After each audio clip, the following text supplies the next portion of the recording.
नमस्ते दोस्तों, आज हम देखेंगे कि जोड़ों का दर्द जो है और स्पेशली ऑस्टियोआर्थराइटिस क्या होता है।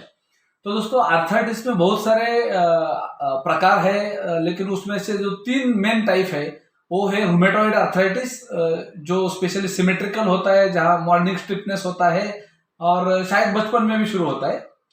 दूसरा है कॉमन वाला गाउट, जो स्पेशली जो छोटे जोड़ है उसमें होता है, जहां स्पेशली यूरिक एसिड लेवल बढ़ जाती है। और सबसे कॉमन आर्थराइटिस का अगर टाइप है जो हर जहां दिखता है वो है ऑस्टियोआर्थराइटिस, जिसे हम धातु क्षयजन्य संधिवात या संधिवात ऐसे बोलते हैं। तो दोस्तों, वात के प्रकोप से होता है, जहां डिजनरेशन होता है, यहाँ डिजनरेटिव जॉइंट डिसीज ऐसे भी बोलते हैं।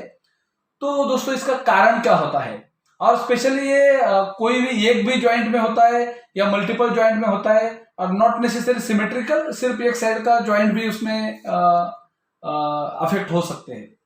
तो कारण अगर देखें तो दोस्तों, कुछ जेनेटिक भी हो सकते हैं। स्पेशली बहुत सारे लोगों में एज ये फैक्टर दिखता है, क्योंकि 40 प्लस एज में ऑस्टियोआर्थराइटिस ज्यादा दिखाई देता है।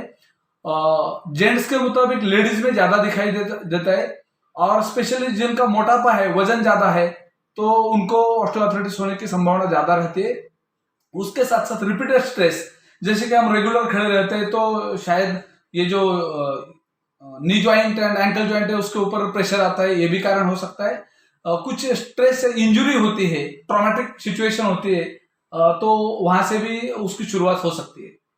तो इसमें क्या होता है, तो स्पेशली जोड़ों में दर्द होता है, शायद स्वेलिंग, सूजन भी आती है, वहां थोड़ा गर्म भी हो सकता है, और स्पेशली पेन आफ्टर एक्सर्शन ज्यादा अगर हुआ तो पेन बढ़ती है।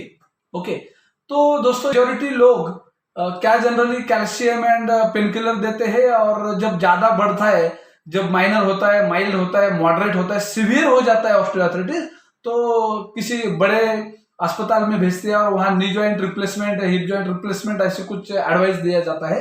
लेकिन दोस्तों, हमने देखा है हमारे एक्स पीएम जो है अटल बिहारी वाजपेयी, उनका बहुत बड़े वर्ल्ड नोन ऑर्थोपेडिक सर्जन ने नी ज्वाइंट रिप्लेसमेंट किया था, फिर भी उनका वो सफल नहीं रहा। तो हम बहुत सारे लोग देखते हैं कि ज्वाइंट रिप्लेसमेंट के बाद भी उतना असर नहीं होता। तो दोस्तों, अगर है ऑस्टियोआर्थराइटिस तो हमने क्या करना है। पहली तो चीज है कि हमने जो भी ठंडी चीजें है या ठंड हवा है, ठंड पानी है, उसको पूरा परहेज करना है। दूसरी चीज, जो भी इन्फ्लेमेटरी फूड है, जैसे कि डीप फ्राइड चीजें, तली हुई, जो भी हमारा रिफाइंड ऑयल होता है उसमें तली हुई चीजें है, उसे टोटल अवॉइड करना है।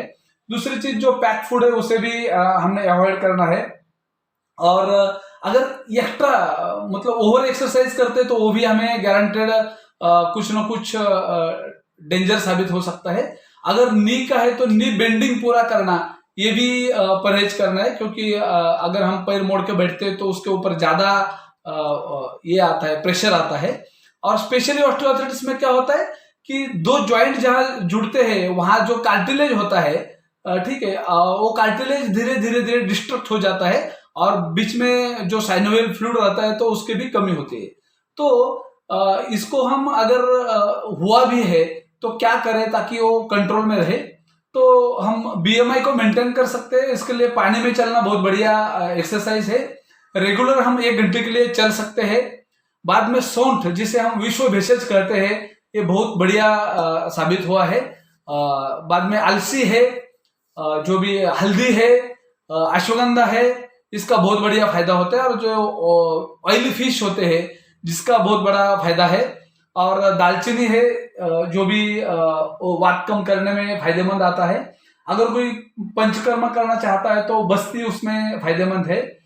और आयुर्वेद की बात करें तो इसमें त्रिफला गुग्गुल, महारासनादि काढ़ा एंड दशमूला रिष्ट, ये 3 चीजें हम रेगुलर बेसिस पे लेते हैं तो गारंटेड उसका पेन कम होने में फायदा होगा। और सप्लीमेंट अगर देखें, क्योंकि दोस्तों यहाँ जो है कार्टिलेज डिस्ट्रक्ट हुआ है, कार्टिलेज की हेल्थ के लिए अगर कुछ करना है तो सबसे बढ़िया अगर फायदा होता है वो है ग्लूकोसामाइन। उसके साथ साथ बॉस्वेलिया है तो बहुत बढ़िया फायदा होगा, क्योंकि गुग्गुल शल्लकी, इसका बहुत बड़ा फायदा होता है इसमें, ऑस्टियोआर्थराइटिस में। बाद में प्रोटीन, जो भी जोड़ों को अगर हम हेल्दी बनाते हैं, बीएमआई को हेल्दी बनाते हैं, तो जोड़ों के कार्टिलेज के ऊपर का जो प्रेशर है वो कम होता है। तो प्रोटीन और प्लांट बेस्ड प्रोटीन अगर लेते तो फायदा है, कैल्शियम एंड विटामिन D3 उसका फायदा है, उसके साथ साथ विटामिन C, एंड सबसे बढ़िया इसके साथ साथ अगर ओमेगा 3 लेते हैं तो जो साइनोवियल फ्लूइड है हमारा, वो जो वंगन बीच में हम बोलते हैं, तो फ्रिक्शन ना होने के लिए जो फ्लूइड है वो बनाने में बहुत बड़ा फायदा होता है। तो रेगुलर अगर हम कुछ एक्सरसाइज करते हैं, उसके साथ साथ आयुर्वेद ट्रीटमेंट, खान पीन का परहेज लेते हैं और उसके साथ साथ कुछ सप्लीमेंट लेते हैं, तो गारंटेड आपको ज्वाइंट रिप्लेसमेंट की जरूरत नहीं पड़ेगी और आप सीधे तरीके से आराम से जो भी अपना रेगुलर लाइफ है वो जी सकते हैं। Thank you.